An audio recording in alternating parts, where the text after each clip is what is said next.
Hi, I'm Emily, and I'm the Castle Girl.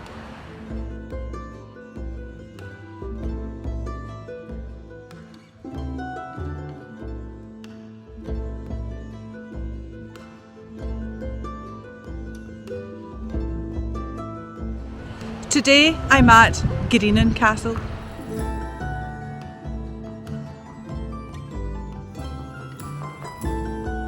Greenan Castle is a ruined medieval 16th century tower house castle.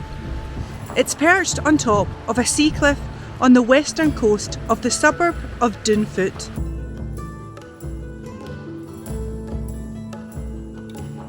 Which is around 2 miles south of the town of Ayr on the west coast of Scotland.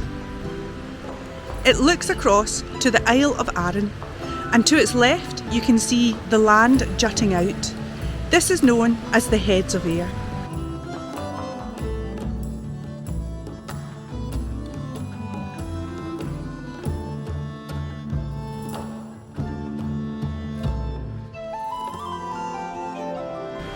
To the right of the castle you can see along the Ayrshire coastline, taking in impressive views of the towns of Prestwick, Troon, Irvine and Saltcoats.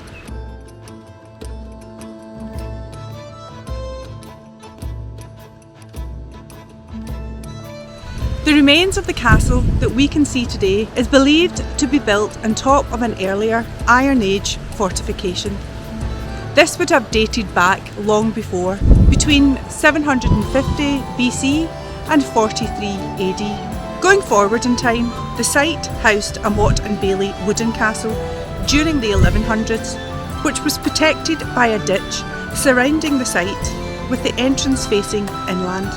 It is known to be the Lord of the Isles who built a stone structure during the 1400s on the site, possibly John MacDonald II, who was the Earl of Ross.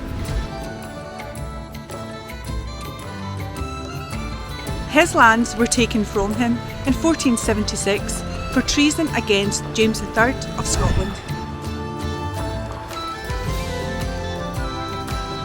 They were passed by James IV to William Douglas in 1493.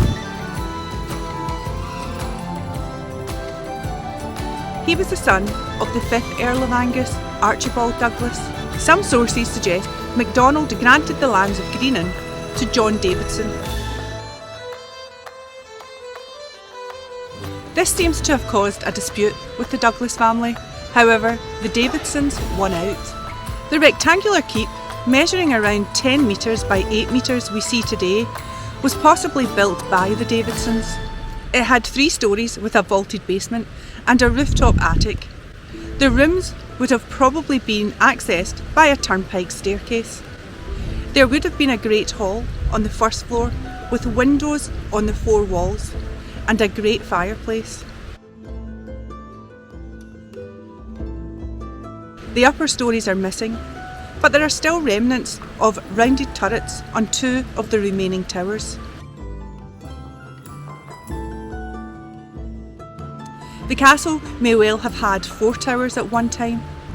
The entrance into the tower can be seen on the first floor of the south-east wall, with a square carved niche to its right side.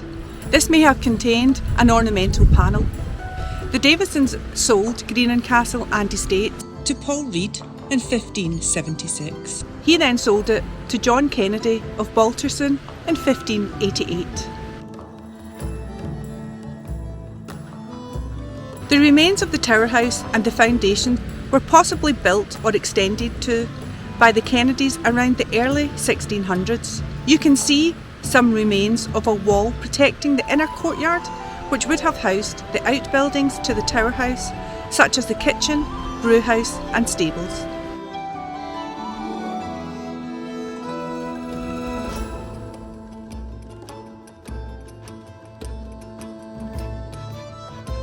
Although the castle stands alone and isolated now, it would have been surrounded by the locals' and workers' dwellings, storage barns and barracks possibly.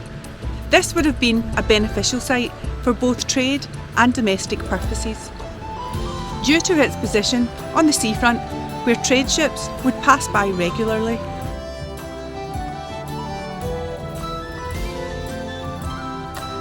The entrance into the castle below, on the north side ground floor, has now been bricked up for public safety.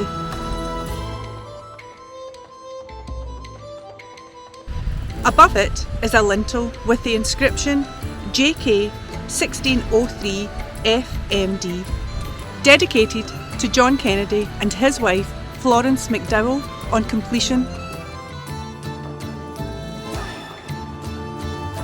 In 1602, the site was the scene of an inner clan ambush and resulted in the murder of Sir Thomas Kennedy. This was later romanticised by Sir Walter Scott in the play An Ayrshire Tragedy. The castle passed through the Kennedy clan, and in 1766 it was in control of Thomas Kennedy. He was the Earl of Cassilis at that time. The castle was not in use as a residential dwelling and fell into disrepair thereafter.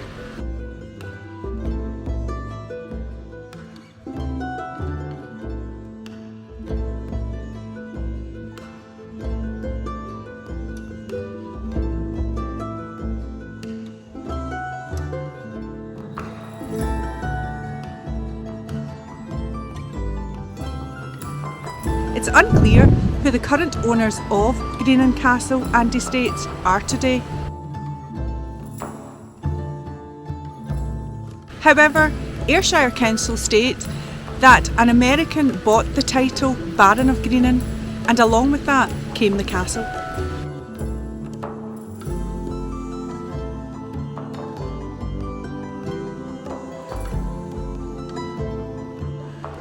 Thanks for watching, and I look forward to visiting a castle near you. Bye!